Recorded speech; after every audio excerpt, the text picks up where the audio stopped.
Muy buenas tardes, bienvenidos a una nueva edición de Distintos Parecidos. En este día martes, recordá que nos podés ver por Canal 30 TDA, sino también a través de Canal 22 por Supercanal Digital. Y también le damos la bienvenida a todo el público que está a través de www.universidad.com.ar. Hoy vamos a estar hablando de un tema que nos atraviesa como argentinos, porque en el día de ayer los medios de comunicación locales, nacionales e internacionales hablaron de la Guerra de Malvinas. Vamos al clip y presentamos a los invitados del día de hoy. Llama a la patria. Llama a la patria. Creo que es un deber de todo argentino. Sí, la responsabilidad que tenemos en estos momentos, ¿verdad?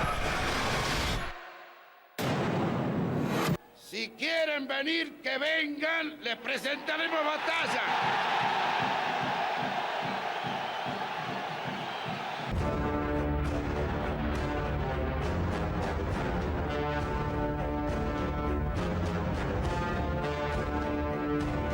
Los medios, el triunfalismo y la otra realidad. Ya estamos ganando. Somos una sola fuerza.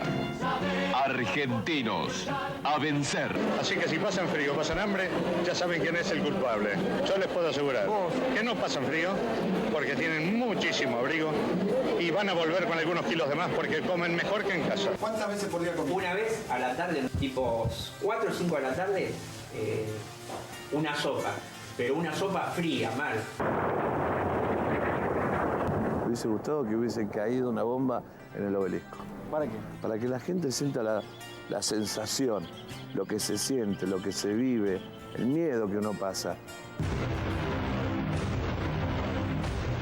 ¿Están esperando a los ingleses? Sí, ya estamos aburriendo, no esperar la que la estaban esperando. Y no vienen más estos tipos. No vienen más estos tipos, ¿qué esperan? Acá estamos. Y vinieron. Y vinieron. Y nos cagaron a tiro. ¿Vos preferís tener un papá normal y no un héroe de guerra? Sí, seguro.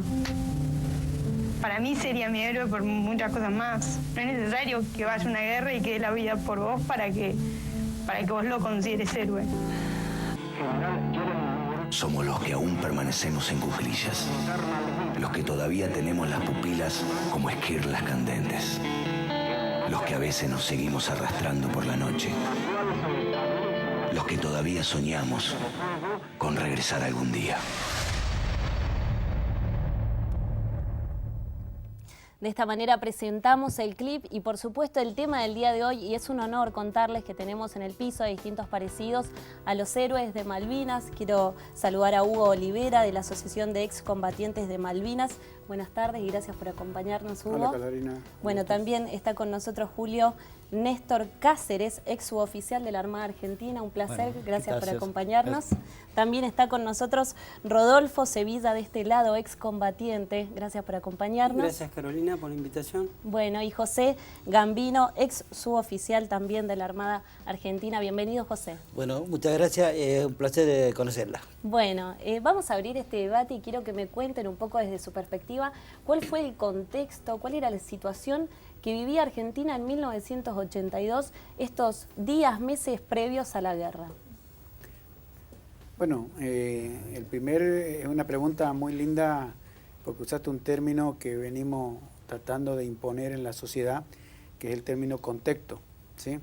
El contexto que la gente tiene que ponerse es justamente cómo se vivía en el año 1982, ¿cierto? Sí. Y en el caso puntual, por ejemplo, cuando nos difamaron tanto con el tema de los chicos de la guerra, por los soldados de 18 años, ¿cierto? En el año 1982, ¿cierto? Yo con 21 años ya era un viejo dentro del grupo, a pesar que era un soldado con cripto, fui como soldado antiguo, como dragoneante, y me sentía un viejo dentro de esa tropa, ¿sí? Con 21 años, con 21 tan años, solo sí. 21 años.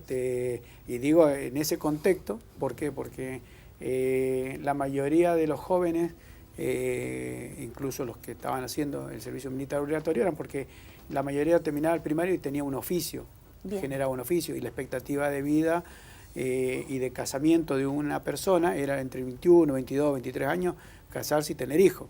Claro. Entonces, la gente cuando tergiversó la versión de los chicos de la guerra, lo llevó prácticamente a cuando empezaron a levantarnos de la sombra, después del año 92, cuando son los primeros reconocimientos a los soldados con cripto, cuando se empieza a levantar el velo, Sí. entonces ahí ya habían instaurado el tema de los chicos de la guerra y bueno, ese karma nos llevó por muchísimos años e incluso por ahí suelen hablar, ¿cierto? Los que no han informado o no se han preparado para buscar la información correspondiente se van a dar cuenta de que esos chicos de 18 años, ¿cierto? No solamente fuimos partícipes, en el caso mío personal, de la recuperación de las Islas Malvinas el 2 de abril, sino que también, por ejemplo, la joya después de Jeremy Moore, el comandante inglés, Sí. ¿cierto? El segundo comandante era uno de los más galardonados por sus combates en toda la parte del mundo donde estaba, tenía la estrella y lo abatió un soldado de 18 años, que tenemos a Oscar Poltronier con la Cruz del Heroico Valor en Combate, un soldado de 18 años que él solo replegó 3 veces a la tropa argentina solamente con su ametralladora. Bien, bien. Bueno, eso por es un importante poco el contexto. Y Julio, ¿cuál sería tu mirada de qué sucedía en 1982 a nivel de contexto político, social?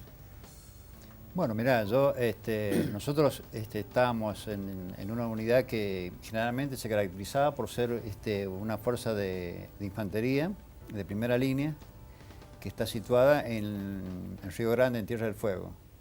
Y generalmente nosotros, ya te digo, teníamos mucha participación en los ejercicios. Era un año muy complicado en cuanto a la parte de ejercicio que veníamos haciendo. ¿Por qué era un año complicado?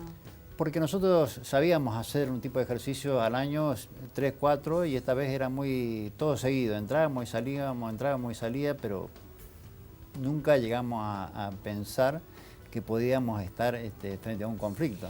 Bien. ¿Me entendés? Todo era una incertidumbre que para nosotros era mucho los ejercicios, pero también nos decían que era parte de lo que era el batallón. Claro. Así que no lo podíamos nosotros, digamos, parar a esto que era el ejercicio. Bien, ¿y cuál fue el mandato en ese 1982, esos días previos al 2 de abril? ¿Cuál fue el mandato de alguna forma de las Fuerzas Armadas? Bien, históricamente Malvinas estaba en carpeta de este gobierno militar. Malvinas estaba próximo a cumplirse un periodo importante de años usurpadas Sí. por el inglés. De hecho, al estar en carpeta los militares, este evento se iba a cumplir en una época de verano. Las cosas se precipitaron. Obviamente era un gobierno militar que tenía sus problemas socioeconómicos, ya teníamos la población pidiendo las urnas, reclamando la democracia, los sindicatos encima también, inclusive, y todo este contexto más los problemas que tenía la señora Margaret Thatcher en el tema de recortes, tenía una economía también complicada, su industria naval empezó a decrecer, había que dejar de fabricar barcos, etcétera, etcétera. Todo esto fue propicio, fue un caldo propicio para que esto todo se anticipara, se distorsionara lo que era la verdad. Y bueno, a partir de ese hecho, los militares, como en aquel 78, trataron de buscar un salvavidas, un mejor pasar, o un tratar de mantenerse en el gobierno, lo mismo ocurría. Entonces, todo fue propicio para que a partir de un hecho puntual, como un incidente en Georgia, se distorsionara la verdad y bueno, ingresamos en un conflicto armado. Bien, José, tenías 33 años ese 2 de Sí. abril de 1982. ¿Cómo es tu concepción del contexto que teníamos como país? ¿Considerás que fue así como decís acerca del tema de un salvavidas, algo Sí, que el gobierno necesitaba? Es verdad, era lo que se buscaba era lo que dijo, ¿cómo se llama? Mi compañero. Y realmente sí, era muy complicado, ya se estaba complicando toda la situación militar, ya se estaba complicando. Bien, bien. Sí, hubo una huelga días previos y esto que vos decís, un síntoma de la necesidad de volver a la democracia. Correcto. Vamos a ir a una columna muy breve para darle un marco histórico a esto que sucede y por qué celebramos el 2 de abril. En la primera placa nos vamos a encontrar que la guerra inició el 2 de abril de 1982, cuando tropas argentinas desembarcaron en las Islas Malvinas con el fin de recuperar la soberanía que en 1833 había sido arrebatada por las Fuerzas Armadas en Gran Bretaña. El conflicto bélico duró 74 días y los resultados fueron trágicos. Murieron 649 argentinos, 255 británicos y 3 isleños. A su vez, se calculan más de 500 excombatientes que se suicidaron motivados por secuelas y traumas de posguerra. A 36 años de la guerra se logró reconocer la identidad de 90 excombatientes que hasta el momento estaban sepultados como NN en el cementerio Darwin.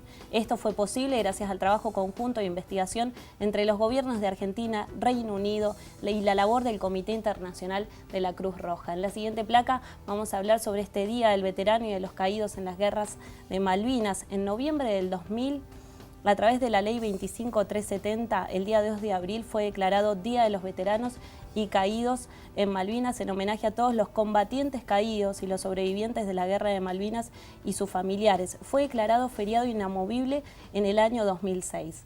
La elección de esta fecha se debe a que el 2 de abril de 1982 las Fuerzas Armadas Argentinas desembarcaron en las Islas Malvinas con el objetivo de recuperar ese territorio. Este es un poco el marco que le damos a esta guerra que ocurrió en Malvinas y quería consultarles acerca de, si bien preguntamos, ¿no?, cuál era el objetivo de las Fuerzas Armadas. ¿Ustedes sabían a qué iban a Malvinas? Yo me enteré el 1 de abril dentro del buque Cabo San Antonio, cuál era mi misión al día siguiente.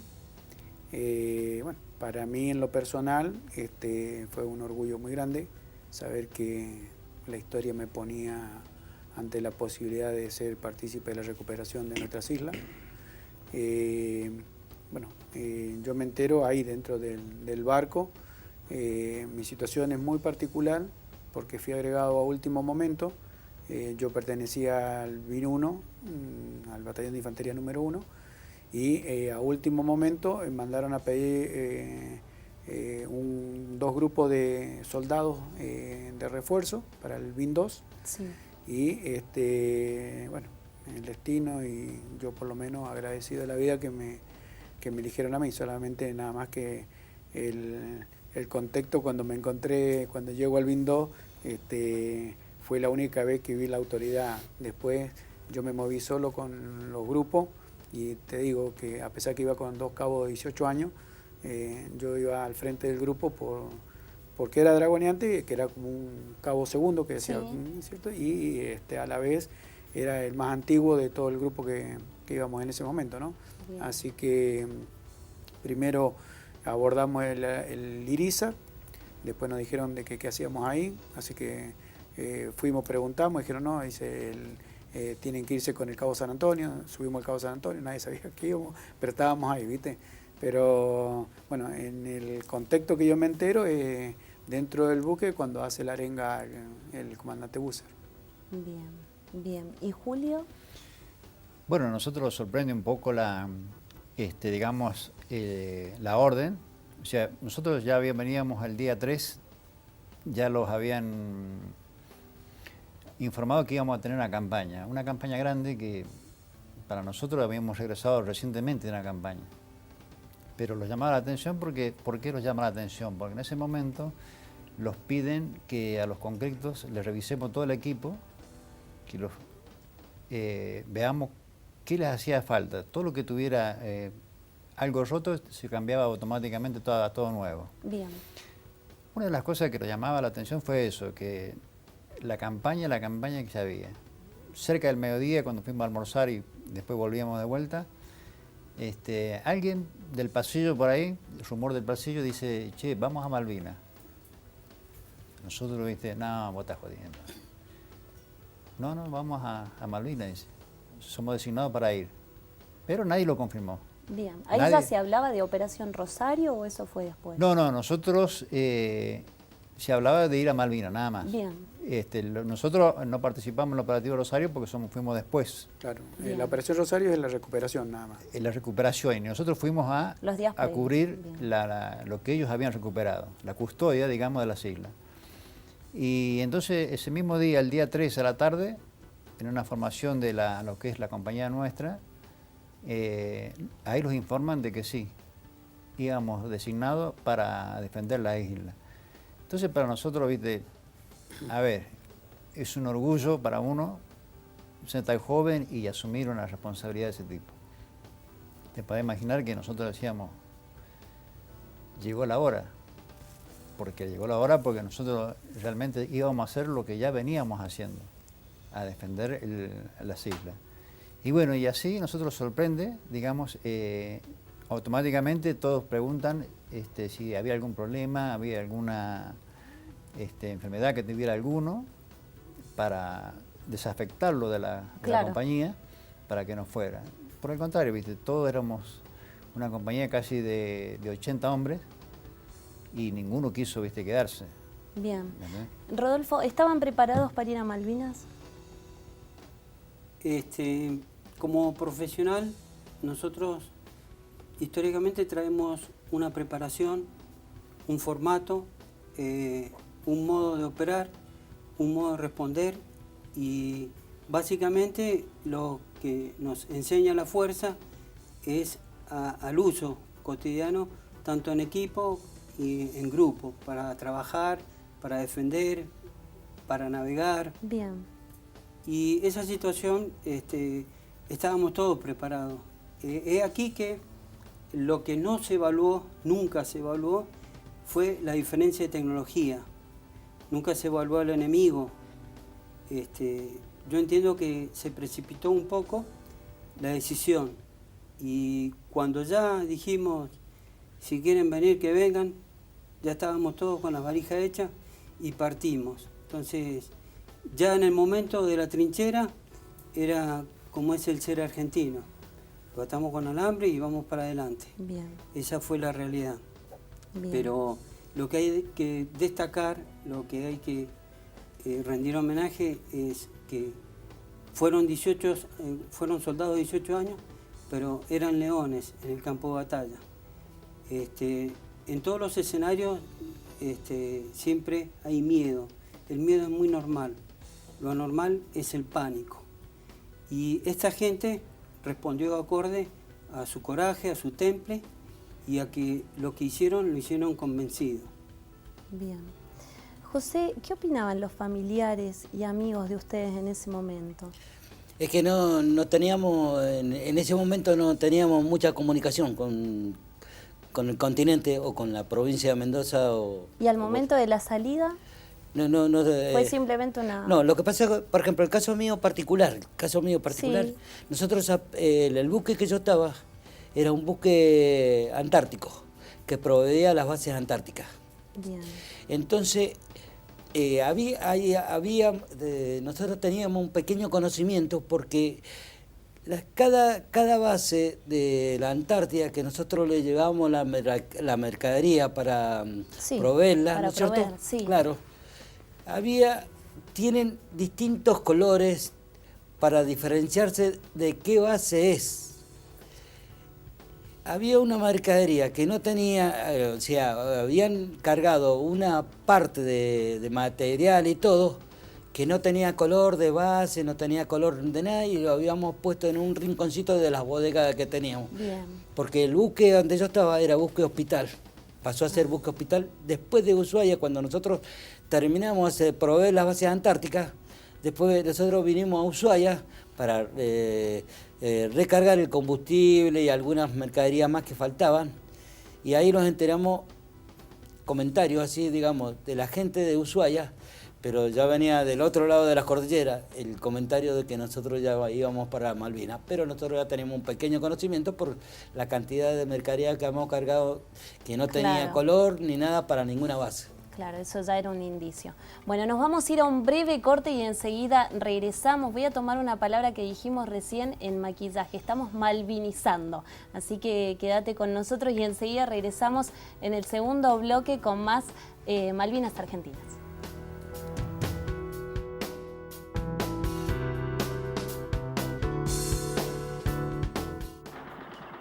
Creo que saber quién está ahí sería un acto de reparación muy grande con estos chicos, ¿no? Todavía los recuerdo con la cara de chicos de 19, 20 años. No me los imagino grandes. Y me revuelve el estómago la injusticia, porque eran pibes que tenían un mundo por hacer. Y si yo estuviese enterrado ahí, ellos estarían deseando saber dónde estoy. A la pelota hasta los 19 años. Y un buen día me pusieron un fal y tenías que disparar. Y un buen día te diste cuenta que el que estaba al lado tuyo estaba muerto y el otro estaba en pedazos. Salir de todo porque realmente cuando yo llegué al hospital militar me taparon con una sábana. Y vos decís, la puta, ¿por qué? ¿Qué hice yo para que me taparan con una sábana? ¿Entendés? Si yo todo lo que hice fue por orgullo, por honor, ¿entendés? Por defender la celeste y blanca, la madre. ¿Usted cree que nosotros, a esos chicos que están debajo de esas cruces... No son chicos, son soldados, eran hombres. A esos hombres... Usted los denigra diciendo que son chicos. Bueno, además esos dos son chicos. No, no son chicos. Hay en este momento en el mundo 14 colonias. De las 14 colonias que hay, 7 son británicas. And what the Argentinians have been saying recently, I would argue, is actually far more like colonialism. The government has now decided that a large task force will sail.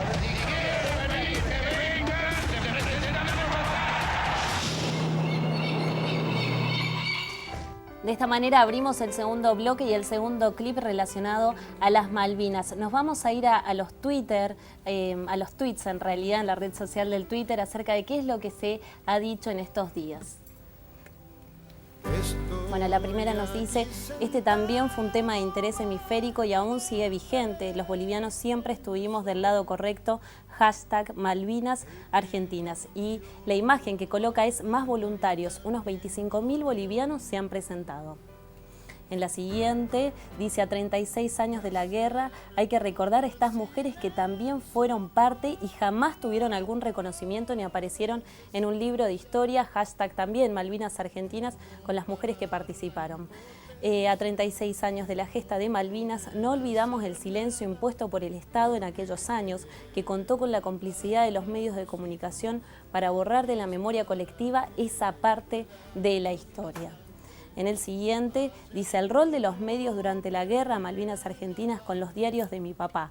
Las medallas son de un héroe, el padre de un estudiante, y ahí coloca algunos diarios de la época, vamos las Malvinas, ni acuerdo ni tregua, retrocede el enemigo. Eso dice Sabrina. Y Susana Malcorra, quien es ex canciller de Relaciones Exteriores de la Argentina y actualmente está ocupando un cargo en la ONU, dice, estamos convencidos de que esta controversia debe ser resuelta por medios pacíficos, por formas pacíficas. De esta manera abrimos el segundo bloque y quiero consultarles cuál es la opinión que tienen sobre ese clip que acabamos de ver. ¿Creen que realmente es así el testimonio de decir no eran chicos, eran soldados y que de alguna forma podrían haber hecho otra vida, otro camino? Bueno, obviamente yo tengo mi posición tomada desde la institución ADEN y como haber sido también parte integrante de la Federación Nacional. Obviamente que no comparto la parte de todo combatiente, el mayor orgullo es, si morís por la patria, es quedar enterrado en el lugar donde vos fuiste a regar con tu sangre esa porción de patria, ¿no? Acá los familiares directos, los que no entregaron la causa, nadie estaba de acuerdo. Somos 24.000 combatientes y el tema fue manejado de una manera muy particular por un grupo llamado Cecín La Plata, que era anexo al anterior gobierno y hicieron toda esta pantomima de ir a profanar las tumbas sagradas de Darwin, donde hay 323 cruces que corresponden a compañeros del camarada Sevilla. Muchos son de los pilotos que murieron en el aire. Sí. Otros muertos como Almonací, Águila, Bartuso, Giachino, todos fueron llevados al continente. Y en Darwin concretamente el cementerio es netamente simbólico. Los muertos, muchos murieron en las posiciones esparcidos por las bombas, caso Vallejo. Entonces el tema del invento de los NN, sabemos bien que en Malvinas no existió jamás un NN. Todos los que murieron, los 649, estaban perfectamente identificados, sus familiares recibieron su condecoración y su subsidio, sí, y cobran sus pensiones. Entonces, cuando distorsionamos la realidad hablando de NN, no existe el NN en Malvinas.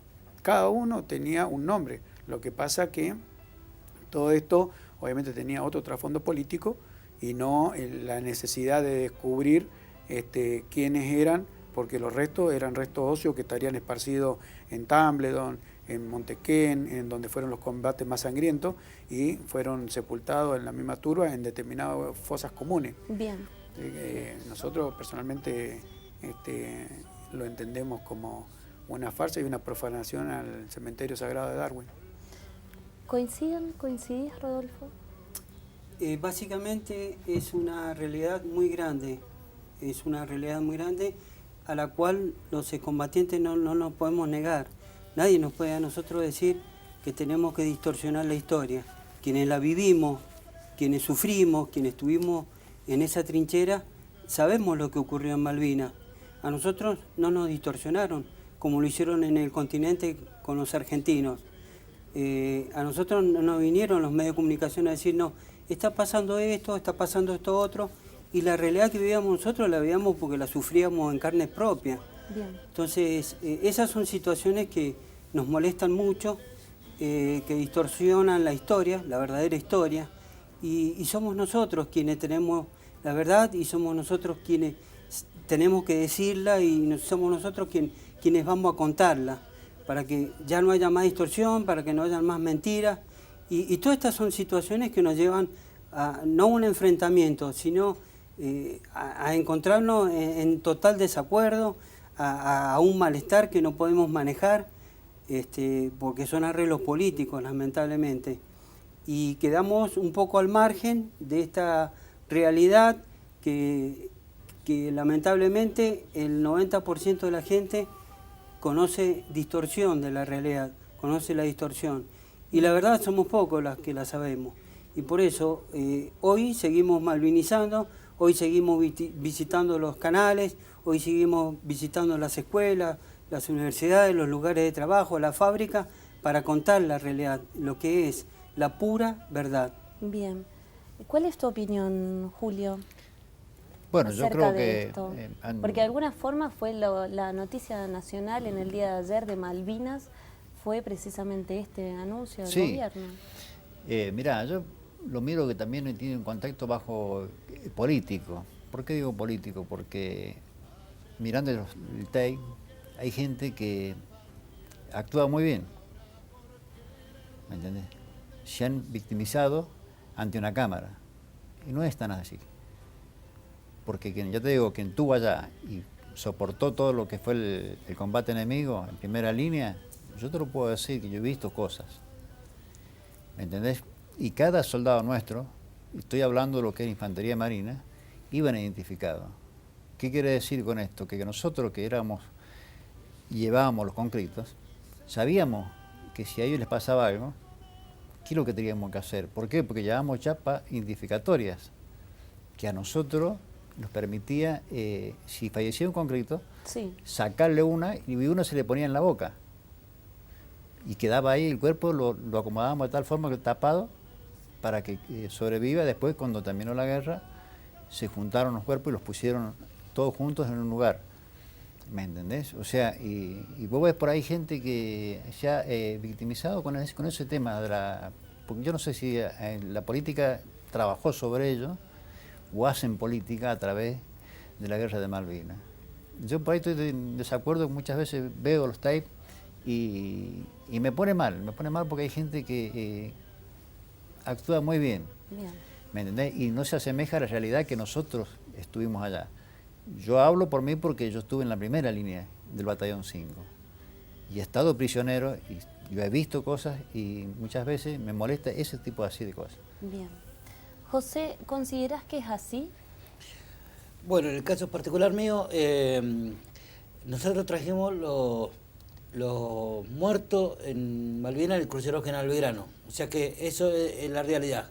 Nosotros trajimos. Y trajimos también los cadáveres de Almonacic y Huanca, y Patricio Huanca, y de Aguilar. Eso, y malos muertos del crucero, los que pudimos recuperar del crucero General Belgrano, y los sobrevivientes, en el caso del que vinimos juntos. Sí, algo que hablamos, Rodolfo, vos estuviste en el crucero de Crucero Belgrano. General Belgrano. Bien. Un crimen inglés, aún hoy impune, a pesar de que hubieron demandas y reclamos en la justicia internacional. Y bueno, esto como no pertenecemos al primer mundo, tenemos que someternos a las políticas del Grupo de los 8, el Grupo de los 20, y seguimos en esta empatía donde nosotros tenemos que ser los últimos.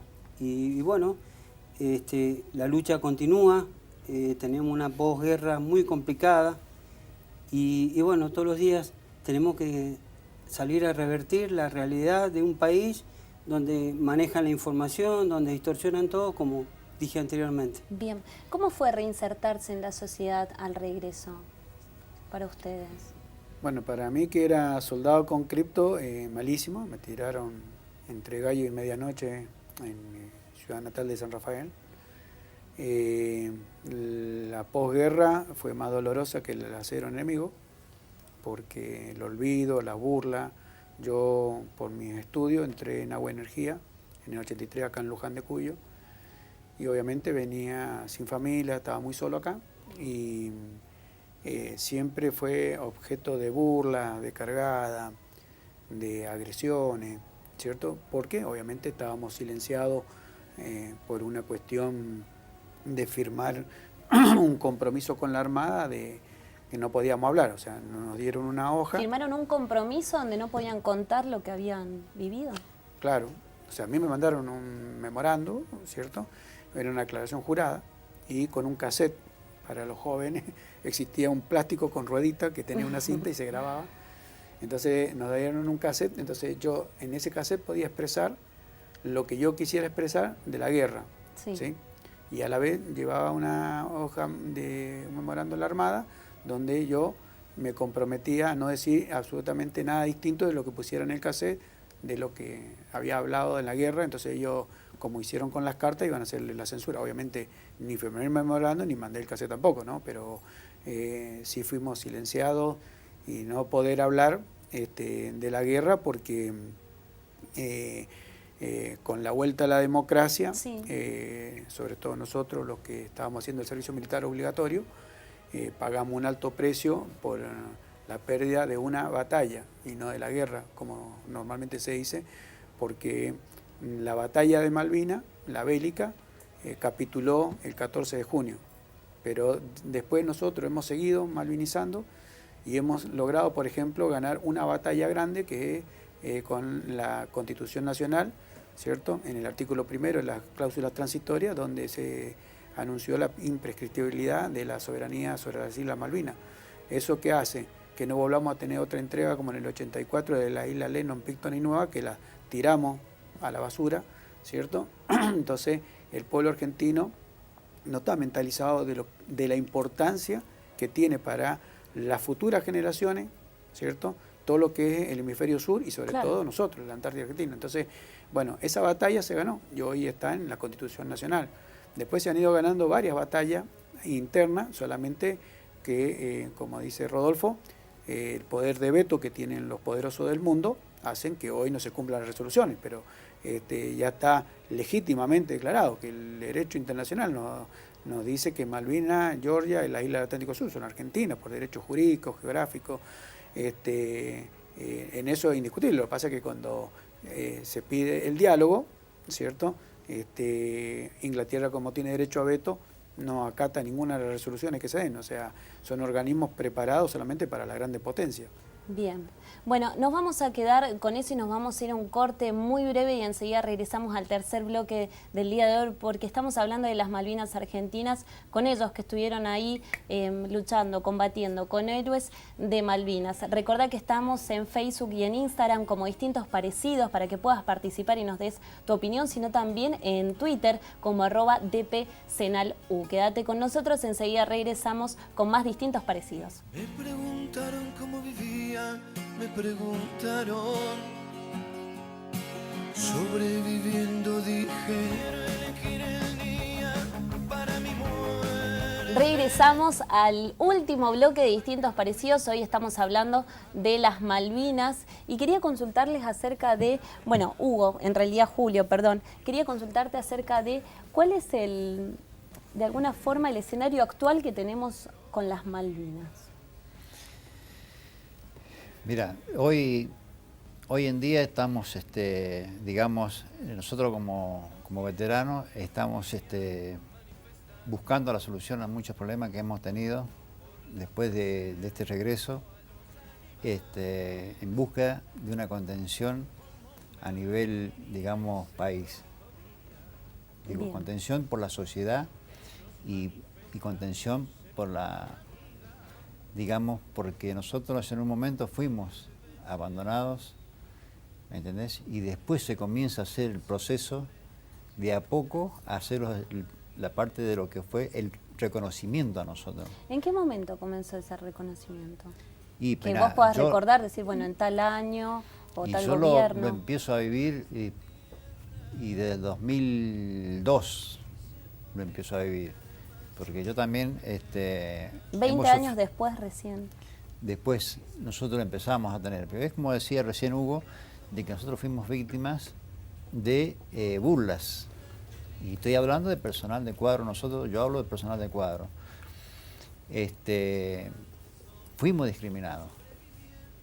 Y te puedo asegurar que es muy duro dentro de la fuerza aguantar ese tipo de cosas. Nosotros siempre fuimos catalogados como los locos de la guerra, dentro de la institución.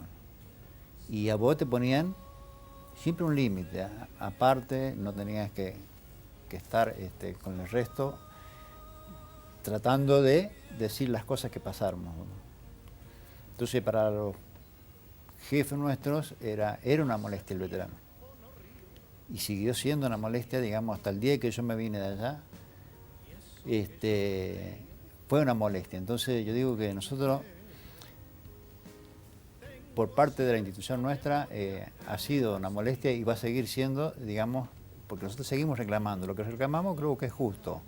La parte de salud, ¿sí? Que es lo que nosotros fuimos abandonados. Nosotros pasaron 36 años y jamás nos hicieron un estudio para decir, che, ¿qué condición está esta gente? Bien. Nadie se arrimó a decirlo a nosotros. Hacíamos algo, este está loco, hay que darlo de baja.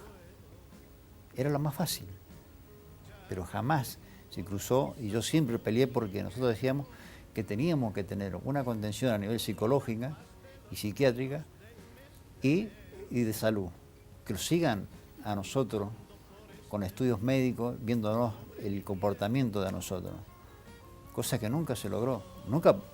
Yo siempre lo reclamé, pero nunca me dieron la importancia que tiene que ser. Bien. ¿Me entendés? Bueno, de alguna forma, en lo que estamos hablando, se habla un poco del silencio, también un poco de este alejamiento de la sociedad. ¿Qué sucede con este tema de los reclamos acerca de la importancia que tiene hoy las Malvinas?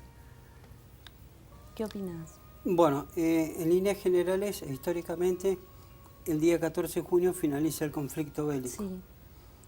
El día 15 comienza un proceso de desmalvinización. Ese proceso fue el que afectó directamente al veterano de guerra.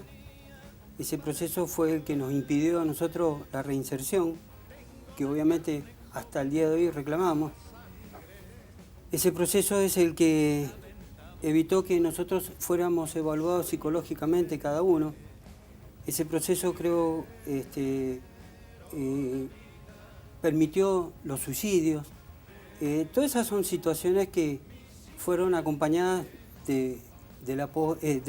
fueron acompañando a esta posguerra. Rodolfo, ¿y los excombatientes se unieron para pedir eso, para solicitar el apoyo psicológico? Hasta el salud? año 88 hubieron reclamos aislados. Quien tenía un medio de comunicación a favor podía reclamar, podía aparecer en una nota, pero en conjunto absolutamente no, como dijeron los muchachos, cuando volvimos nos escondieron, y esa fue la realidad. Hasta que puntualmente empezamos a reunirnos espontáneamente nosotros mismos. Fuimos conformando las instituciones a nivel provincial, todo el país, le dimos carácter legal. ¿En qué año fue eso, el empezar a conformarse, a unirse? Un promedio del 88, es lo que yo recuerdo, porque nuestra institución, ADEM, había lanzado su institución, y después aparecimos nosotros, ABM en aquel entonces, sí, y empezamos esa lucha. La lucha, digamos, de lograr la legalidad. La intención, ¿cuál fue? Darle los cimientos al veterano de guerra para poder lograr una reinserción digna, un respaldo económico, porque lamentablemente fuimos olvidados por las propias fuerzas. En mi caso finalizó el conflicto, yo me vine de baja, estuve un año más en la fuerza, pero hubo discriminación en las propias filas de los militares, no había condescendencia con nosotros, no nos entendíamos, nos trataban como sapo de otro pozo, nos marginaban y habían problemas de disciplina. Obviamente nosotros entendíamos que la injusticia, conocíamos lo que era la injusticia y no la queríamos soportar ni vivir, y así se fueron dando los hechos. Las opciones fueron la baja. Bien. Y después en el ámbito civil habían transcurrido tantos años y habían reclamos aislados, entonces era el momento de empezar a unirnos y a generar los proyectos de leyes. Esos proyectos de leyes que también nos llevó mucho tiempo, porque lamentablemente los políticos les llevamos un proyecto de ley de una pensión para cobrar un monto de dinero. Sí. Ese beneficio que era para nosotros, al político no le dejaba ningún rédito, no había un beneficio para él, entonces también los expedientes se llenaban de tierra, pasaba el tiempo, hasta que durante el gobierno de Carlos Menem autorizan y se aprueba el primer beneficio, que fue la pensión nacional. Bien. José, ¿considerás que es así? Y danos también tu opinión acerca de se han reinsertado en el día de hoy. ¿Cómo los ve la sociedad? ¿Cómo se sienten ustedes en la sociedad de hoy, en este 2018? La sociedad, en realidad, lo estamos viendo permanentemente en los actos, que hay mucha gente, por ejemplo, que valora lo que nosotros hicimos en su momento, porque te van y te aplauden, te dicen viva la patria, viva las Malvinas, todas esas cosas. O sea que lo que a nosotros lo está pasando es a nivel país y gobierno, que no tienen, o sea, es lo mismo que estemos o que no estemos. Bien, bien. Hugo, quería consultarte acerca de si las generaciones más jóvenes comprenden lo que fue la Guerra de Malvinas. ¿Ustedes qué consideran? Porque de alguna forma es algo que se estudia en la historia argentina, pero es un episodio que no se vivió. Entonces, ¿qué opinan de las generaciones más jóvenes al momento de mantener la memoria? Bueno, primero, en lo personal, nosotros tenemos en la institución un grupo que se llama Jóvenes por Malvinas, que han rendido tesis tenemos psicólogos, arquitectos que presentaron el otro día la muestra en la legislatura, licenciados en Ciencias Políticas. Bien. Lo que pasa es que hubo un cambio, vos recién comentabas, de cuándo empezamos a ser reconocidos. Lo que pasa es que a partir del 2002, primero en el 2005, cuando se hace el censo nacional, y se puso en valor y se sacaron a todos los truchos del gobierno del Menemato, ¿cierto? A partir de ahí, junto con eso aparecen las redes sociales. Entonces, muchos de los que mintieron, los que escondieron información, proliferó como hongo, y hoy las redes sociales, claro, quedaron los atrás medios de luz. Comunicación, los grandes medios de comunicación, pues nosotros nos hablan ustedes, los periodistas, los medios de comunicación, y no te lo digo porque esté acá, lo vengo diciendo porque hoy nosotros tenemos el pueblo y los medios de comunicación que nos dan la libertad de poder expresarnos, y la gente va conociendo una realidad, porque vos hoy, capaz que este programa alguien lo está grabando y lo viralizás por WhatsApp, por Instagram, por Facebook, ¿me entendés? Sí. Entonces, cuando vos querés acordar, tu realidad la tenés multiplicada por millones, ¿sí? Bien, bien. Esa es una de las grandes cosas que tienen los jóvenes de hoy. Si les interesa o no les interesa, yo creo que sí. Hoy tuvimos en el DAT, ¿cierto? Y vos tenés un colegio donde había más de 700 alumnos, ¿cierto? Y vos le dirigís la palabra y hay un silencio sepulcral porque les interesa vos lo que le estás hablando y te lo hacen ver de distintas formas. El problema es que sabemos que el siglo XXI, los millennials, la generación Z está en otras actividades que nosotros no le vamos hoy día a instalar este problema, pero yo sí creo que si hay algo que, por ejemplo, me decían en una red ayer, ¿no notás como que el tema se ha vuelto a poner? Sí, porque lo ponen justamente los que manejan hoy las redes sociales y le interesan, porque muchos de los jóvenes se enteraron, o nunca se enteraron, pero hoy lo ven, como decía vos recién, pero fue el tema del día, sí, fue el tema del día, y gracias a Dios permitió hablar de Malvinas, aunque no sea la verdad. Julio, para ir cerrando, ¿qué considerás que Argentina tiene que saber sobre las Malvinas y que los jóvenes también tienen que saber de las Malvinas? Creo que hay que darle más herramientas, por ejemplo, como la información. Creo que a nivel juventud y también información a la gente que son los políticos de hoy en día que tenemos. Porque si ellos no tienen la información para ir a un congreso a votar las leyes, es muy difícil que si el tema Malvinas lo desconocen, porque anoche tuve la suerte de estar en una ceremonia en la legislatura y habló un señor muy bien que dijo, yo tengo un proyecto para enseñarle a los políticos de leyes internacionales del tema Malvinas sobre la soberanía. Y me pareció muy justo lo que él decía, porque nosotros tenemos que tener las herramientas, tenemos que tener información. Sin la información no podemos ir a discutir algo que no sabemos, porque el resto los pasa por arriba. Entonces yo creo que a nosotros nos falta más información, más empapado en los temas que tenemos que ir a luchar, por ejemplo, en el caso que es la soberanía por Malvinas. Bien.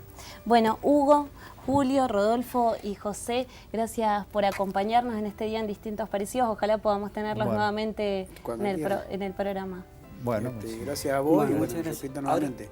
¿Te puedo hacer un comentario? Sí, por supuesto, que ya nos vamos. En Luján, sí. En Luján, lo que fue el día 1 y el día 2, sí. El intendente de Marchi fue excelente lo que hizo por el tema Malvinas, porque fue 2 días espectaculares realmente, y algo que me quedó impactado lo que dijo él fue el tema de que Malvinas no es el día 1 ni el día 2, es durante los 365 del año. Así es, bueno, por eso esperamos tenerlos nuevamente en Distintos Parecidos. Nosotros nos tenemos que ir, nos encontramos mañana de 19 a 20 nuevamente por la pantalla de Señal U, y me voy a quedar con esta última frase que de alguna forma nos decían ellos, los que estuvieron en Malvinas: buscar la información, el desafío joven, información clara y por supuesto revisar las fuentes. Nos encontramos mañana, gracias por acompañarnos. Locura y dolor, abriré las puertas de este vacío, porque el destino me lanzó hacia arriba.